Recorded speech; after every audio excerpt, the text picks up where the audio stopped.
Hi there, welcome back to the Art of Business English podcast. I've got episode 222 for you here today, and we're going to be looking at how applying copywriting principles can transform your workplace communication. So, as you know, effective communication is the cornerstone of any successful business, whether you're trying to convey important information to your team, persuade potential clients to work with you, or simply just to build stronger relationships with colleagues. Clear and compelling communication is essential.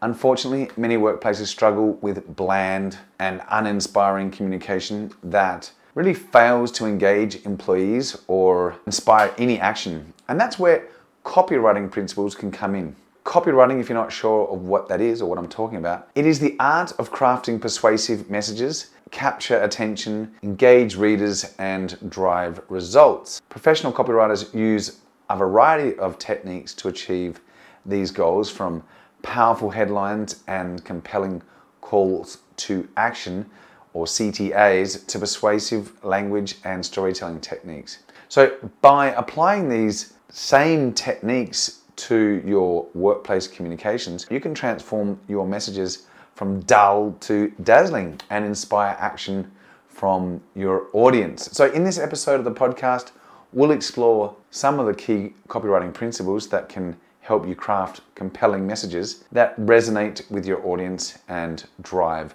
results. Whether you're writing emails, memos, or presentations, these tips and techniques will help you communicate with clarity, confidence, and impact. So let's get started and discover how you can take your workplace communications from bland to brilliant. So the first thing you need to understand is that you must understand your audience and tone of voice. Critical that you understand who you're writing to and what you want to achieve. Okay, so the first step in crafting any effective workplace communication is understanding your audience. Who are you communicating with? What are their needs and interests? What motivates them? These are the questions you need to ask.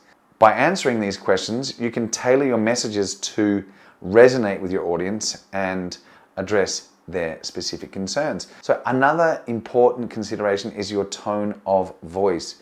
Now, your tone of voice, it sets the whole tone for the entire message. So it's important to get it right. Are you trying to be casual or friendly or professional and authoritative or informative? Are you trying to inspire action or simply convey information? Your tone of voice should reflect your goals and the needs of your audience. Next, you need to craft compelling headlines and subject lines. So the purpose of a heading is to basically capture someone's attention and get them to read the next paragraph. That's the key objective. So once you've understood your audience and you've got your tone and your voice right, the next step is crafting compelling headlines and subject lines. If you don't, no one's going to read your stuff. Okay, so your headline or your subject line is the first thing your audience will see. So it's important to make it count. And remember, an email subject line is heading. Okay, if people don't get motivated or feel inspired by your subject line in an email, they're probably not going to read your email either. So a good headline should capture attention.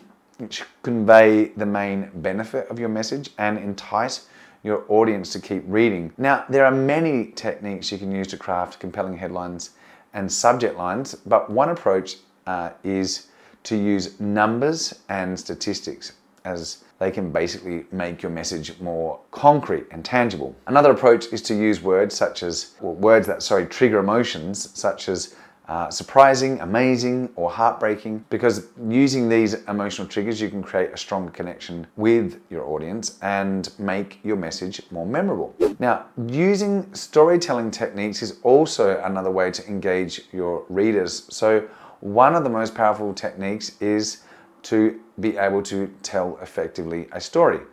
By using stories, you can engage your audience on an emotional level, and you can also help them to relate to your message. Stories can also help to make your message more memorable and persuasive, as they provide concrete examples of the benefits of your message. People can start to envisage things and use their imagination. But to use storytelling effectively in your workplace communications, you need to start by identifying a compelling story that supports your message. Now, this could be a personal story, a customer success story, or a case study. Now, once you have your story, use it to illustrate the benefits of your message and make a stronger connection with your audience. You should also simplify complex information with clear and concise language. That's very important too. Another important copywriting principle is this push for clarity. So the information that is complex must be concise. Well, you need to transform it into a much shorter and concise, clearer message, and using concise language. In today's fast-paced business world, nobody has time to wade through long, convoluted messages. Instead, aim to communicate your message as clearly and concisely as possible. Now, we have a lot of tools at our disposal. Nowadays, we have, LLMs, large language models. So you can use these models to help you craft a good story and to write more concisely, especially if you're a non-native. One of the traps of being a non-native speaker of any language is that you tend to use more words than necessary. Going back to simplification, to simplify complex information, you need to start by breaking it down into smaller, more manageable pieces. You can use your bullet points or numbered lists to make your message more scannable, and use simple language to make your message more accessible. Avoid jargon or technical terms that your audience may not understand, and where possible, use analogies or metaphors to help explain complex concepts. Try and avoid sounding smart because you think it makes you look or sound smart. Just go with a very simple yet compelling language. Another tip is to create a sense of urgency with persuasive language. So if you want your audience to take action, it's important to create this sense of urgency because it's one of the things that's going to motivate them. By using language that conveys a sense of immediacy or scarcity, you can motivate your audience to take action now rather than later. And there are many different techniques you can use to create a sense of urgency. For example, you could use phrases like limited time offer, that's a classic one, or while supplies last, or while stocks last. These convey a sense of scarcity. You could also use language that conveys a sense of immediacy or importance, such as act now or don't miss out. Because by using this persuasive language, it creates this sense of urgency, which therefore means you can motivate your audience to take this action and achieve your goals, which is to basically get them to do something, take some form of action. And another step, which is a very important part of your copywriting techniques, is to use or incorporate calls to action, or CTAs. So a CTA is basically used in your communication to drive action. So a call to action is a statement that tells your audience what you want them to do next, whether it's to click a link, make a call, or attend a meeting. And to create effective calls to action, you need to start by identifying your goal and the specific action you want your audience to take. Then use persuasive language to encourage them to take the action. Be clear and specific about what you want them to do and make it easy or as easy as possible for them to take the action. Now, we use often imperatives. So imperatives is like the verb with no, just an emphasis on the verb, like do this, buy now, click. Okay, so it's just one action verb without any to before it, and it's always in its present form. Okay, so some examples of successful workplace communications using copywriting principles is what we're going to look at next. Let's have a look at a few examples of successful workplace communications. The first example is an email from a manager to their team. So the subject line would be boost your productivity with these simple tips. Now you can see boost is an imperative of the verb to boost.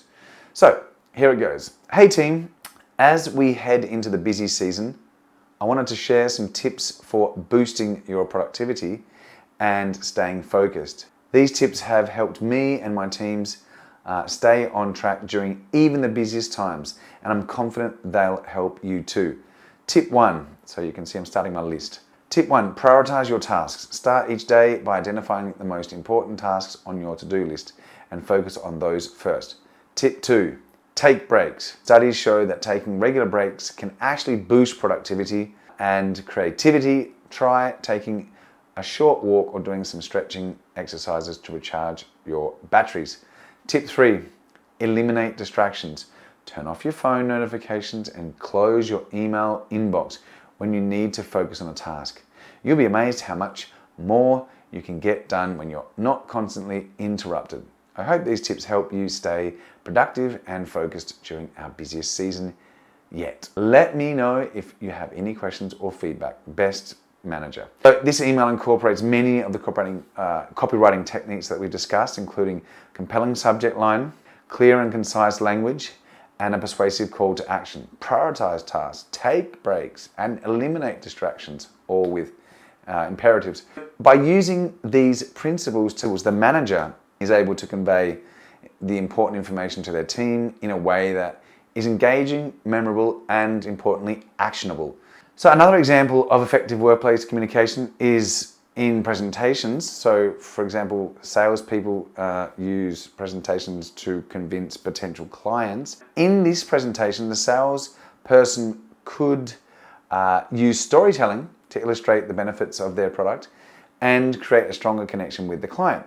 They should also try and use persuasive language and calls to actions to motivate the client to take action and make a purchase. It might look something like this. Let's say you wanted to lead with a story. You could set the scene by saying, imagine last year one of our clients was facing a significant challenge that was affecting their bottom line. Okay? Then you would transition to introduce the solution. What they didn't realize was that a simple change could lead to extraordinary results. That's where our product stepped in. Then you should highlight the transformation. This is the next stage of the presentation. Within 3 months of implementing our solution, our client saw a 30% increase in efficiency and a notable boost in employee satisfaction. You can see I've used some statistics there as well to help transmit the idea. Here is also some persuasive language that could also be used. So let's start by emphasizing the benefits. By choosing our product, you're not just buying a solution, you're unlocking a transformation in how your business operates. Another great technique is to create some social proof. Now, social proof is like other companies are doing it or other people are doing it, so it must be good. Leading companies like ABC and Y have already implemented this solution to great acclaim, reported back with nothing but positive results. Okay, so, oh wow, if Amazon uses it, it must be good. Okay, finally, you would transition to your call to action. Remember that your call to action comes at the end. Here is one approach: direct and urgent. Act now to take advantage of this opportunity. Let's get you on the path to greater efficiency and success. And here's another example, which is more of a consultative approach. I would love to discuss how we can tailor this solution specifically for your needs. Can we set up a time this week to explore this further?